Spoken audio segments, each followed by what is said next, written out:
요한복음 12장 34절 말씀 우리 함께 읽겠습니다. 시작. 이에 무리가 대답하되 우리는 율법에서 그리스도가 영원히 계신다 함을 들었거늘 너는 어찌하여 인자가 들려야 하리라 하느냐. 이 인자는 누구냐. 아멘. 예수님이 자기의 죽음을 지금 말씀하는 중입니다. 그러면서 내가 죽으면 세 가지 일이 일어난다 그랬습니다. 세상의 심판이 시작된다. 그래서 세상 임금이 쫓겨날 것이다. 그리고 믿는 자는 내가 들어올린다. 이끈다. 이렇게 말씀했어요. 그랬더니 이 중요한 주제 중에 어느 한 가지를 의문을 가진 게 아니고 근본된 문제. 인자가 들리면 이런 일이 일어난다 그랬죠. 들은 무리가 들려? 잘 걸렸다. 인자 그리스도가 들리다니 그 죽다니 어제 어떠한 죽음을 그랬죠. 죽다니 우리가 성경에서 배우기로는 인자는 안 죽는다 그랬다. 한번 오면 영원히 있다 그랬는데 너 3년 동안 지금까지 꼬리가 안 잡혔는데 이참에 잘 걸렸다. 이래서 딱 잡아 무는 거예요. 우리가 율법에서는 그리스도 인자는 영원히 계신다고 분명히 그렇게 읽고 배웠다. 근데 너는 지금 들려야 한다고 하니 이 인자는 누구냐? 이게 다시 말하면 이런 그리스도는 없다. 너는 도대체 어떤 그리스도, 어떤 인자를 지금까지 말해왔던 것이냐? 듣도 보도 못한 인자를 지금 말하고 있는데 너 사기꾼이구나. 이렇게 얘기하는 겁니다. 자기가 알고 있는 그리스도에 대한 지식을 완전히 믿은 거예요. 인자, 그리스도는 절대 안 죽는다. 그런데 너는 죽는다고 말한다. 그러니까 너는 인자에 대한 근본 지식이 잘못됐고 이거는 성경하고 완전히 다르므로 너는 반성경론자고 거짓 선지자고 돌에 맞아 죽어도 된다. 그러니까 네 스스로가 인자가 죽는다는 것을, 즉 안 죽는다는 걸 모르고 지금까지 거짓 그리스도 노릇을 해왔다는 거죠. 사기를 치려면 그 정도는 알고 사기를 쳐야지. 이해되시죠? 완전 이제 제대로 잡은 거예요. 근본적인 걸 딱 잡았어요. 자, 이들의 말이 맞을까요? 그렇지 않죠. 참 중요한 문제입니다. 우리는 지금 어제부터 예수님의 죽음이지만은 동시에 예수 죽음에 대한 이 지식, 즉 그리스도에 대한 지식 중에 이 지식이 가장 가운데 것이라고 그랬고요. 이 지식에 대한 크기만큼 예수님을 안다고 할 수 있다고 그랬어요. 그러니까 보세요. 이 사람들이 지금 이 지식이 잘못되어 있으면 예수님에 대한 모든 지식이 다 삐뚤어진다고 해도 과언이 아닙니다. 일단 우리가 먼저 볼 것은 율법에서 그랬어요. 율법은 좁게는 레위기를 말하는 거고 조금 더 넓게는 모세의 글을 말하는 거고 더 넓게는 구약성경 전체를 일컫는다고 그랬어요. 신약성에 보면 성경에서 구약성경이고 율법에서 구약성경이고 이렇게 볼 수 있다고 했어요. 실제로 이 사람들이 안다는 율법의 내용은 크게 세 가지입니다. 이사야 그리고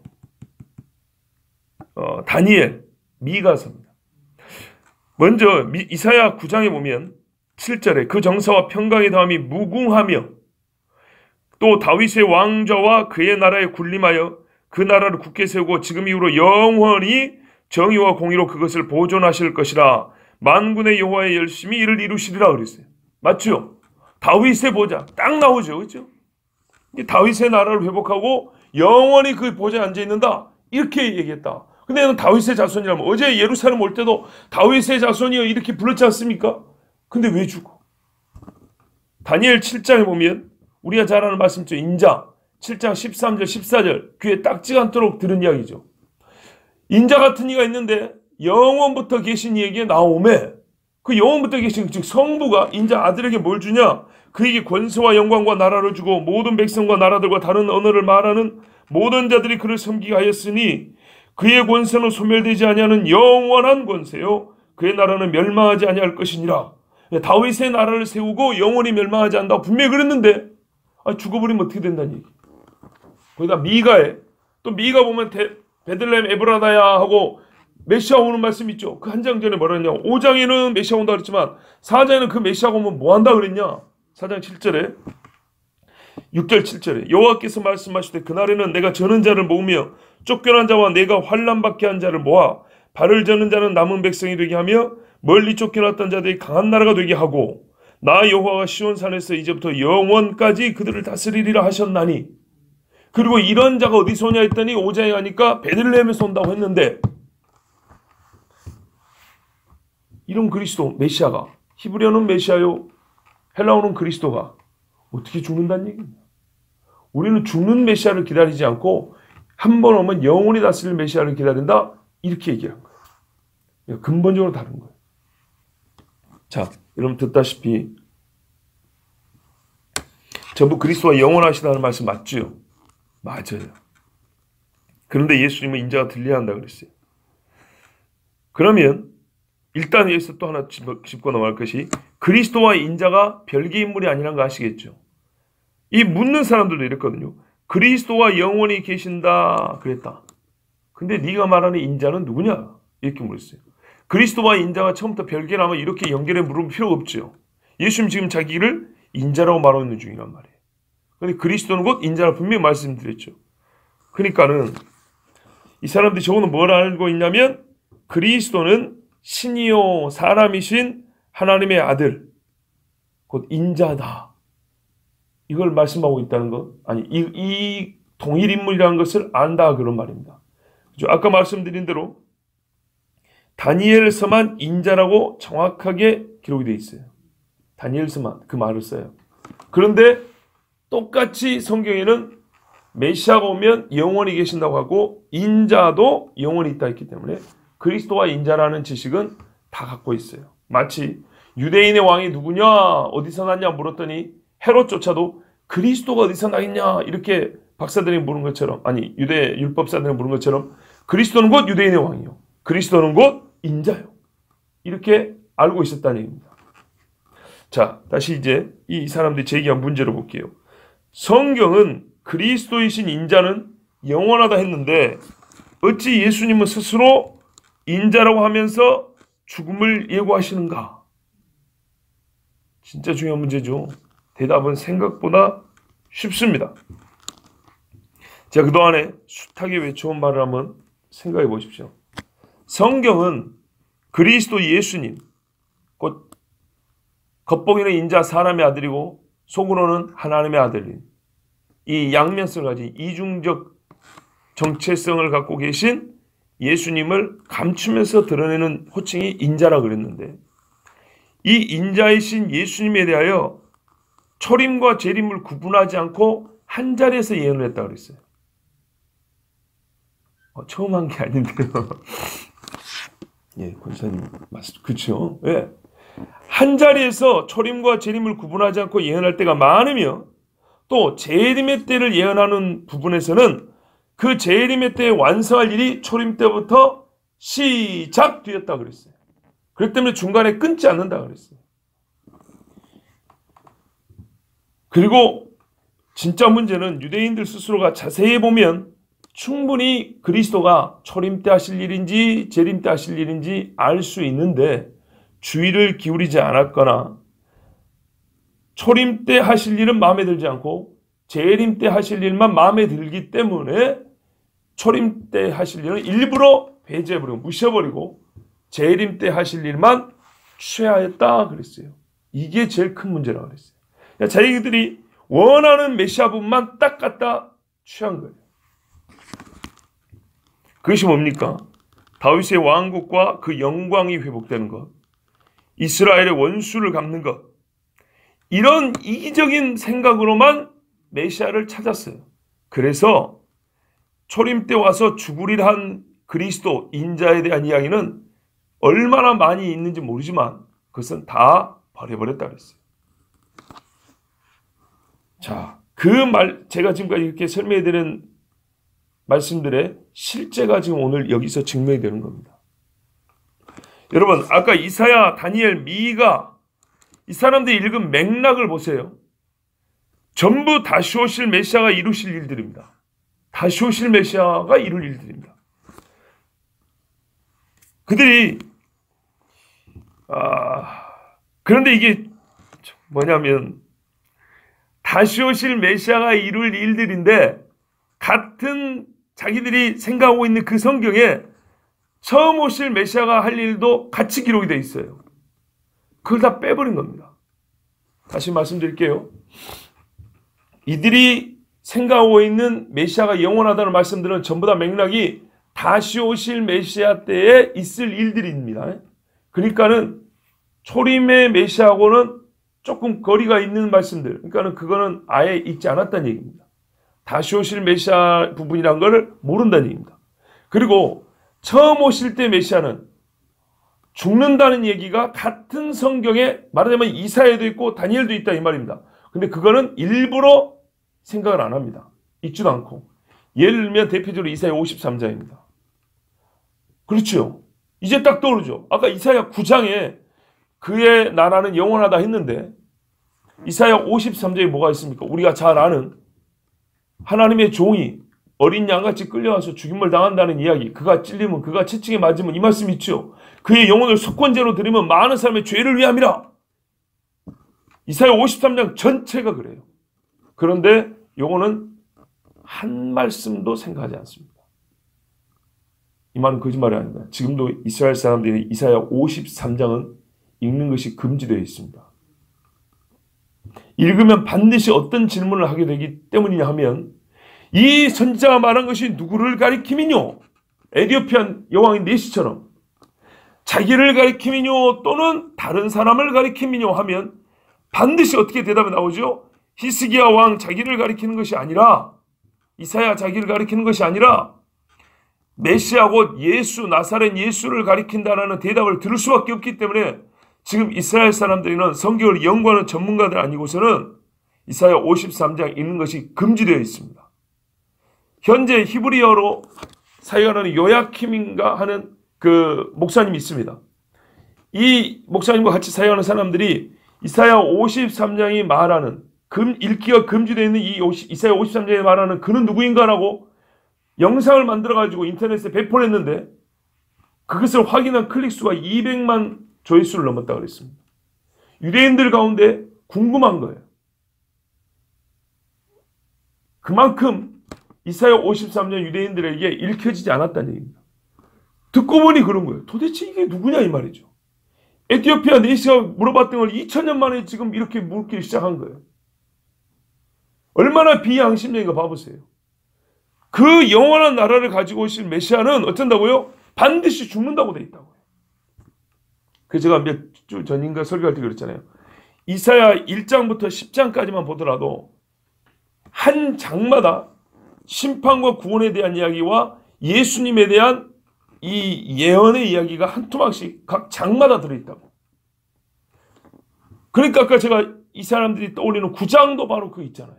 7장에 보라 처녀가 잉태하도 있죠. 이 유대인들은 예수님을 부인하고 자기들의 무지와 완악한 마음을 부인하려고 현재까지도 이사야서 53장을 못 읽게 합니다. 그런데 도대체 어떻게 성경의 백성이라 할 수 있을까요? 이 로마서 2장에 보면 유대인의 나음이 무엇이냐? 로마서 3장에 보면 첫째는 그들이 하나님의 말씀 율법을 맡았다고 돼 있어요. 맡은 자라고요. 이 말씀을 맡았기 때문에 다른 사람들에게 내주어야 되고 먹을 양식으로 요리를 해줘 내줘야 되는데 맡아놓고 뒤로 숨겨놓는 거예요. 자기들도 보지 않고 남도 못 보게. 2000년에 똑같죠. 너희는 교인 한 사람 얻으려고 하다가 얻으면 배나 지옥 자식 되게 만든다 그랬어요. 그뿐 아닙니다. 다니엘 9장은 뭐라고 말합니까? 아까 7장 읽었죠. 9장에 보면은 이제 그 70일에 대한 예언을 가르쳐주는 장면입니다. 거기에 9장 25절에서 26절을 보면 그러므로 너는 깨달아 알지니라. 다니엘 보고도 깨달아 알아야 된다고 말했어요. 예루살렘을 중건하라. 이거 다 아는 이야기죠. 고레스형에 가서 중건하라 그랬어요. 중건하는 영이 날 때부터 기름 부음을 받은 자 곧 왕이 일어나기까지 7일에와 62일에가 지날 것이요. 그러니까 69일에가 지난다 했어요. 69일이면 얼마입니까? 483년 지납니다. 그 곤란한 동안에 성이 중건되어 광장과 거리가 세워질 것이며 이제 이런 일이 역사적으로 벌어져요. 그리고 62일의 후에 기름 부음을 받은 자가 끊어져 없어질 것이며 그러니까 이 예루살렘을 중건하라 할 때부터 480년 후에는 기름 부음 받은 자가 죽임을 당한다는 얘기입니다. 끊어져 없어질 것이며 죽임을 당한다고요. 그리고 공백기가 있다가 어느 한때 한 일회가 시작되는 그 타임은 언제냐면 적그리스도 나타나서 평화조약 맺자 하면 그때부터 마지막 한 일의 7년이 카운트다운 시작된다 이렇게 가르쳐 있어요. 69일회가 시작되면 69일회가 완성되는 그날 어쩐다고요? 기름 부음 받은 자가 끊어져 죽는다고요. 그런데 죽지 않는다니요. 그 다음에 장차 한 왕의 백성이 와서 그로부터 이렇게 중간에 공백기가 있고 어느 땐가 한 왕의 백성이 와서 이 성소와 성읍을 무너뜨리고 마지막까지 전쟁이 있을 건데 그때 한 일의 언약을 굳게 맺는다. 이제 이런 이야기를 하고 있어요. 그리고 자기들이 어젠가 그제죠. 이 성경을 보면 호산나 다윗의 자손이 불렀지 않습니까? 제가 이 노래를 맞기는 맞는데 예수님께 부른 게 맞기는 맞는데 때를 잘못 알고 불렀다고 몇 번 말씀드렸죠. 시편 118편에 보면 22절부터 몇 절입니까? 그 6절까지인가 그렇게 나와 있어요. 호산나 다윗의 자손이여 하고 불렀는데 실제로 시편 118편 22절과 23절에 건축자가 버린 집에 모퉁이 돌이 되었다 그랬고 이것을 여호와께서 행하셨는데 우리 눈에는 기이하다 그랬어요. 건축자들도 쓸모없다고 버린 돌이 어떻게 집에 모퉁이 돌이 되었다는 것이냐. 하나님이 이런 일을 하시니 참 우리 눈에 기이하다 이랬다고요. 그 다음에 뭐냐면 이날은 하나님이 그렇게 삼으신 그날은 얼마나 기이하고 놀라운 날이냐. 여호와께서 정하신 것이라 이날에 우리가 즐거워하고 기뻐하리로다. 여호와여 구하옵나니 이날이 이제 구원의 날이 시작되는 거예요. 이제 구원하소서. 여호와여 우리가 구하옵나니 이제 형통하게 하소서. 여호와의 이름으로 오는 자가 복이 있으며 우리가 여호와의 집에서 너희를 축복하였도다. 여호와가 바로 주라 그랬어요. 아도나이라고 부른다고요. 건방지게 여호와 이름을 못 부르니까 나의 주님 이렇게 부른다. 그래서 주의 이름으로 오시는 입니다. 그러니까 자기들이 엊그저께 부를 때 시편 118편의 앞부분은 빼버리고 뒷부분을 부른 거예요. 호산나 우리를 구원하소서 주의 이름으로 오시는 이요. 근데 그 바로 앞에 뭐가 있다고요? 건축자의 버린 돌과 같이 집에 모퉁이 돌이 버림받는 일이 있다 이 말입니다. 이거를 간과했죠.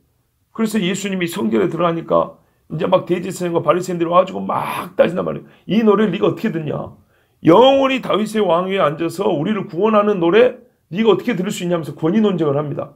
그때 예수님이 이제 막 비유를 한 2가지 하고요. 세례 요한의 권위도 묻고 이럴 때 이제 그 이야기가 요 맥락입니다. 그러면서 말하면 건축자들의 버린 돌이 집에 모퉁이 돌이 되었으니 우리 눈에 기이하다고 한 말씀을 너희는 못 읽어봤냐? 예수님이 이렇게 난데없이 대답을 합니다. 그들이 부른 노래 바로 앞에 걸 얘기하거든요. 그러니까는 2가지가 다 내 거에 맞는데 먼저는 내가 먼저 죽어야 된다 이야기입니다. 그러니까는 나를 뭐라고 하는 바리새인 대제사장 너희들도 뭘 모르고 저 노래 부르는 사람들도 모르고 그래서 그 앞에 요 말씀을 가르치기 직전한 비유가 뭐냐면 왕이 포도원을 주고 떠났는데 포도원 지기들에게 소출을 달라고 종을 보낼 때 죽이고 종을 보낼 때 죽이고 마지막에 내 아들을 보내면 살리리라 했더니 어쩐다고요? 포도원 아들만 죽으면 우리 거다고 아들도 죽이더라. 그런 다음에 건축자의 버린 돌이 이렇게 얘기를 하신 거예요. 아들도 죽이더라. 건축자의 버린 돌이 여호와가 그것을 집에 모퉁이 돌을 만들었다. 그런 다음에 호산나인데 너희들은 다 잘못 알았다. 이렇게 말씀했어요. 그리고 이 사람들이 이 노래를 부르게 된 계기가 뭡니까? 나귀 타고 온 거 보고 그랬죠? 나귀. 스가랴서 9장입니다. 그런데 여러분 조금만 내려면 스가랴 13장에 우리가 잘 아는 말씀이 있죠. 뭐가 있습니까? 만군의 여호와가 말하노라 카라 깨어서 내 목자 내 짝된 자를 치라. 목자를 치면 양이 흩어지려니와 작은 자들 위에는 내가 내 손을 들이우리라. 이 말씀 다 알고 있죠. 요거는 또 빼버렸죠. 목자를 치면 양이 흩어진다면서요. 예수님이 나는 양의 목자라고 몇 번을 말했습니까? 목자를 먼저 죽인다는 얘기입니다. 그러니까는요, 우리가 공정하게 하나님 말씀 봐야 돼요. 이렇게 삐딱한 마음을 가지고 성경을 원하고 보니까 진짜로 하나님께서 가르쳐주고 싶은 메시아의 모습 중에 반토막 딱 잘라낸 다음에 자기들이 좋아하는 부분만 원하여서 우리가 아는 메시아 이렇게 딱 만났어요. 그래서 자기가 만든 하나님이란 거예요. 그러면서 얼마나 웃깁니까? 죽는다고 하는 메시아는 성경에 그런 게 없다 이렇게 버리잖아요. 같은 말씀을 읽고 해석이 다르다는 얘기도 아니에요. 그런 말씀은 없어 해버리잖아요. 율법에는 그런 말 없다. 율법의 구약 성경에는 메시아 오면 영원히 있다는 말밖에 없는데 너는 어째서 죽는다 그러냐? 여러분, 세상에 이보다 악하고 이보다 멍청한 짓이 없어요. 차라리 예수를 안 믿는다 하면 편하고 성경을 모른다 하면 괜찮아요. 성경을 안다고 하는데 성경에 말이죠. 그 숱한 제사장이 지내고 자기들도 갖다 바치는 양이 뭘 의미한단 말입니까 도대체. 그런데 메시아가 죽지 않는답니다. 죄 사함 받을 수 있는 유일한 길을 스스로 부인을 해버렸어요. 어떻게 구원을 받습니까 이래갖고. 대속 죽음을 부인하는 신학자들이 요즘에 엄청나게 많아진다 그랬죠. 어떻게 구원을 받는다는 얘기입니까? 한 사람의 영혼도 구원하지 못하는 자가 어떻게 새 하늘과 새 땅을 창조한다는 얘기입니까? 참 안타까운 사람들입니다. 그래서 예수님의 말입니다. 아까 그 건축자들이 버린 돌을 얘기했죠. 그 다음에 마태복음이나 누가복음 보면 그 다음에 이사야 말씀을 또 인용을 합니다. 이사야 8장 또는 28장 같은 데 보면 거의 비슷한 말씀이 두 번 나오는데 무슨 말이냐면 내가 시온에다가 거치는 반석 걸려 넘어지는 돌을 두노니 믿음이 없는 자는 걸려 넘어서 팍 꼬꾸라져 죽을 것이고 그 반석 시온에 둔 돌을 믿는 자는 구원받는다. 이 말씀 아시죠? 이 말씀은 바울이 로마서에도 인용하는 말입니다. 그래서 믿음이 없는 사람에게 예수는 거치는 반석이다 그랬어요. 그럼 믿는 자에게 뭐예요? 그분이 교회가 세워지는 생명의 반석 아닙니까? 이사야 8장 14절 15절에 그가 거룩한 피할 곳이 되시리라. 이게 전제예요, 전제. 피할 곳으로 준 거예요, 반석을. 다윗에게도 있잖아요. 여호와는 나의 반석이요 요새시요. 그렇죠? 그러나 이스라엘의 두 집에는 안 믿으니까 거치는 돌 걸리는 반석이 되실 것이며 예루살렘 거민에게는 함정 올무가 되시리니 많은 사람들이 그로 인하여 거칠 것이며 넘어질 것이며 부러질 것이며 걸릴 것이며 잡힐 것이니라. 온갖 안 좋은 거 다 있네요. 안 믿으면 어떻게 된다고요? 딱 죽는다는 얘기입니다. 믿으면 그 반석 위에 굳게 섭니다. 여러분, 이와 같이 무지하고 악한 자들이었음에도 불구하고 감히 이들이 예수님과 예수 믿는 사람들 향해서 불과 얼마 전에 했던 말이 뭡니까? 지금 우리가 6월절 다 됐죠. 작년 초막절에 배에서 생수의 강이 나오리라 나는 세상의 빛이라고 예수님이 그 현장에서 가늠한 여인 살려준 다음에 외쳤죠. 그 직전에 요한복음 7장을 한번 잠깐 보세요, 여러분. 7장.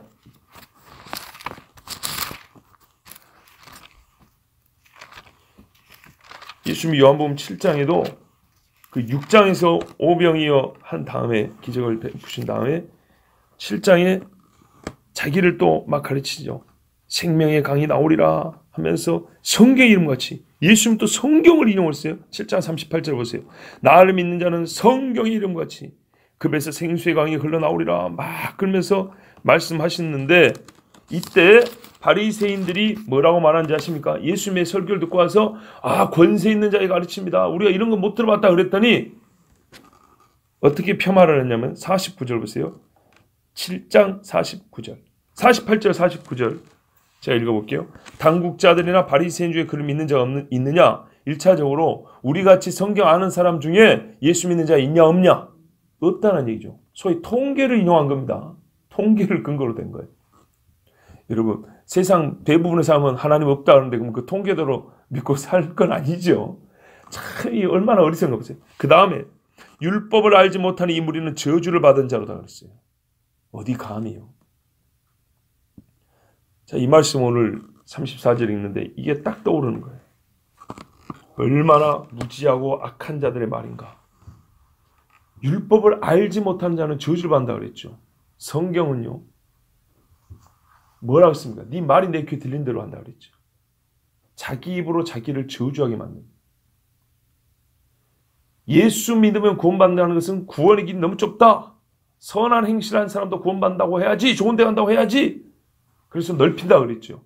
근데 그 말대로 따라가면 문제는 선한 인간이 하나도 없으므로 말한 지도 구원을 못 받는다 그랬잖아요. 그렇게 말한 사람한테 딱 물어보면 당신이 그러면은 스스로 자기는 구원받을 수 정도로 착하다고 생각하십니까? 그럼 뭘 한다고 보통? 아니 내가 착하다는 얘기가 아니고 내가 아는 누구 그런다고. 그러니까 제가 답답해서 박수를 친다고요. 답답해서. 이 어리석은 인간아. 자기 입으로 자기가 구원 못 받는다는 교리를 만드는 바보가 어딨냐 세상에. 당신 입으로 당신이 지금 스스로 구원할 정도로 착한 인간이 아니다고 말했다 분명히. 양심적으로 그렇게 말 못하거든요.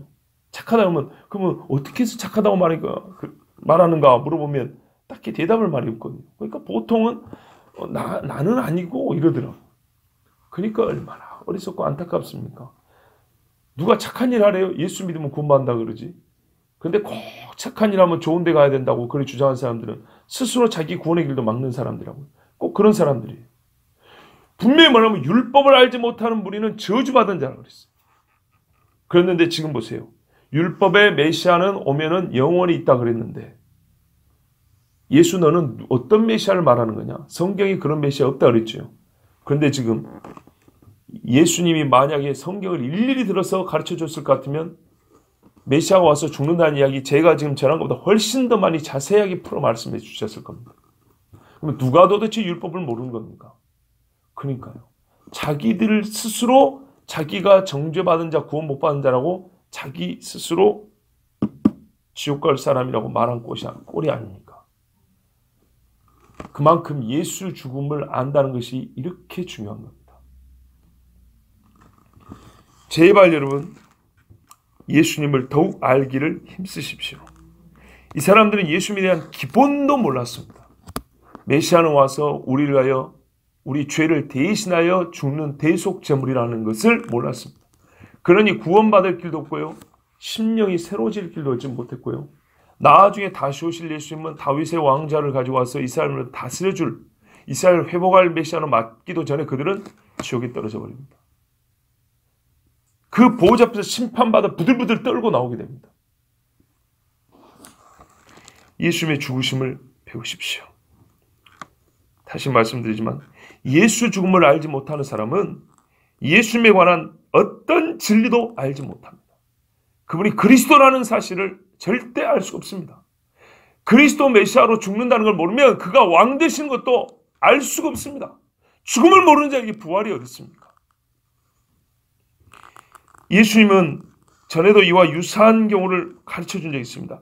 이들은요 부활을 알지 못하고 오는 사람들이었어요. 그때 뭐라고 말하냐면 예수께서 가르치되 너희가 성경도 모르고 하나님의 능력도 모른다 그랬어요.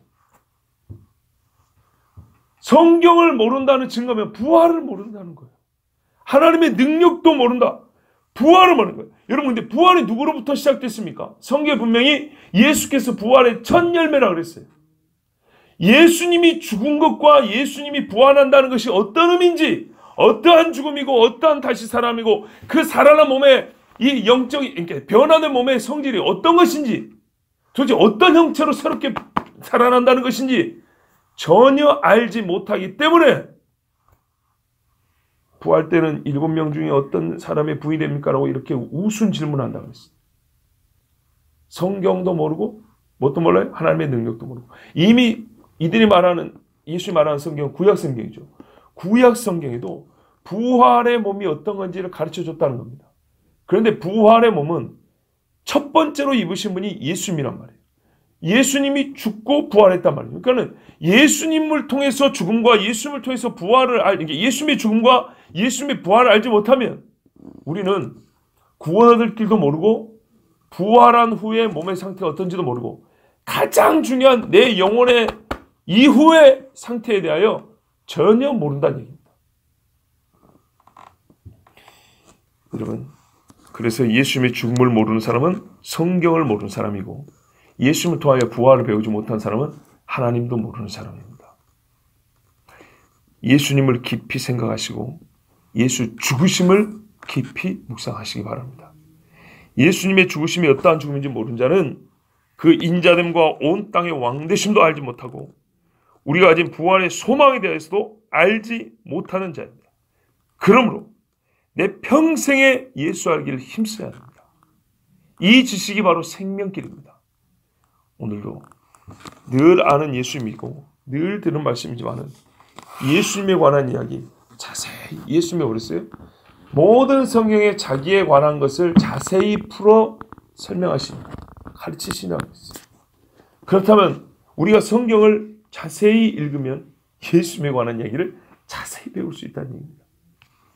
여기에는 어떤 마음이 있어야 됩니까? 주님이 주시는 말씀 그대로 받아들이겠다는 선한 양심이 있어야 합니다.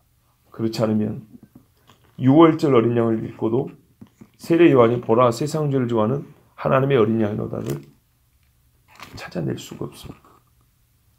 예수님은 우리를 위하여 죽으러 오셨습니다. 그리고 그는 죽으셨습니다.